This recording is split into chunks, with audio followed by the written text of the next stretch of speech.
കള്ളക്കടത്തുകാരുടെ കൊള്ള മുതൽ പങ്കുവെക്കുന്നതിനുള്ള തർക്കമാണ്. സ്വർണ്ണക്കള്ളക്കടത്തും കൊട്ടേഷൻ സംഘങ്ങളും മാഫിയ സംഘങ്ങളും തട്ടിച്ചെടുക്കുന്ന കൊള്ള മുതൽ പങ്കുവയ്ക്കുന്നതിലുള്ള തർക്കമാണ് ഇപ്പോൾ പരസ്യമായ വീഴ്ചകളായി പുറത്തു വന്നിരിക്കുന്നത്.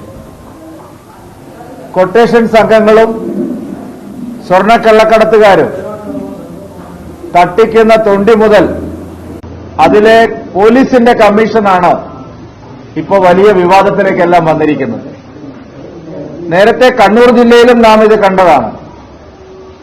ആകാശ് തില്ലങ്കേരിമാരും ആയങ്കിമാരും എല്ലാം ചേർന്ന് അവിടെ നടത്തിക്കൊണ്ടിരിക്കുന്ന സ്വർണ്ണക്കള്ളക്കടത്തും കൊട്ടേഷൻ സംഘങ്ങളുടെ പ്രവർത്തനവും പാർട്ടിയിലേക്കുള്ള തർക്കം മുതൽ വയ്ക്കുന്നതിലെ തർക്കം മലപ്പുറം ജില്ലയിലും ഇപ്പോൾ നടന്നുകൊണ്ടിരിക്കുന്നത് അതാണ്.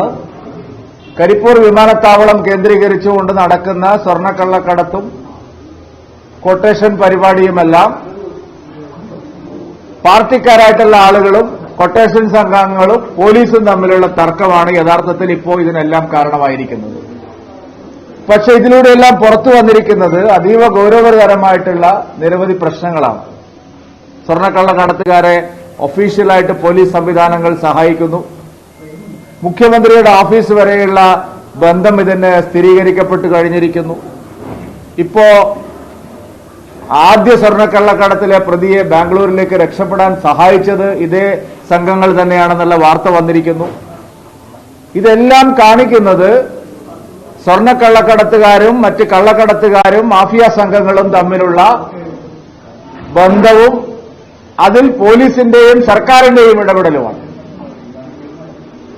പുറമേ നിന്ന് പിടിക്കുന്ന സ്വർണത്തിന് പോലീസിന് ഇത്ര, കൊട്ടേഷൻ സംഘങ്ങൾക്ക് ഇത്ര, ഇതാണ് പങ്കുവെക്കൽ. ആ പങ്കുവെക്കലിൽ ഉണ്ടായിട്ടുള്ള തർക്കമാണ് ഇപ്പോൾ പുറത്തു വന്നിരിക്കുന്നത്.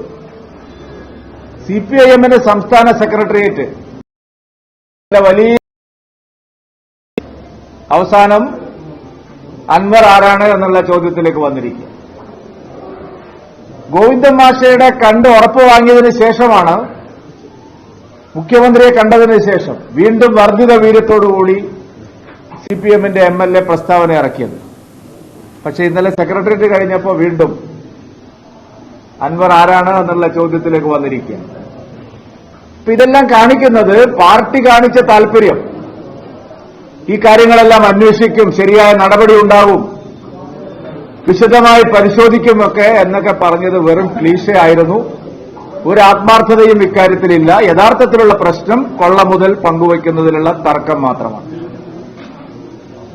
അതുകൊണ്ട് ഇത് ഒരു രാഷ്ട്രീയ പാർട്ടിയുടെ ഉൾപാർട്ടി പ്രശ്നമായിട്ട് കണക്കാക്കാൻ കഴിയുന്ന വിഷയങ്ങളല്ല. ഇതിൽ ശക്തമായ നടപടി ഉണ്ടാവണം. എല്ലാ ആരോപണത്തിന്റെയും കുന്തമന ചെന്ന് പതിക്കുന്നത് മുഖ്യമന്ത്രി ശ്രീ പിണറായി വിജയനിലേക്കാണ്, അദ്ദേഹത്തിന്റെ ഓഫീസിലേക്കാണ്. അദ്ദേഹത്തിന്റെ പൊളിറ്റിക്കൽ സെക്രട്ടറിക്കും ക്രമസമാധാന ചുമതലയുള്ള എഡിജിപിക്കുമെതിരെ ഉയർന്നു വന്ന ആരോപണങ്ങളെല്ലാം ഇപ്പൊ പാർട്ടിയും കഴുകിക്കളയാൻ ശ്രമിക്കുകയാണ്. കേരളത്തിൽ നിയമവാഴ്ച സമ്പൂർണ്ണമായിട്ട് തകർന്നിരിക്കുന്നു.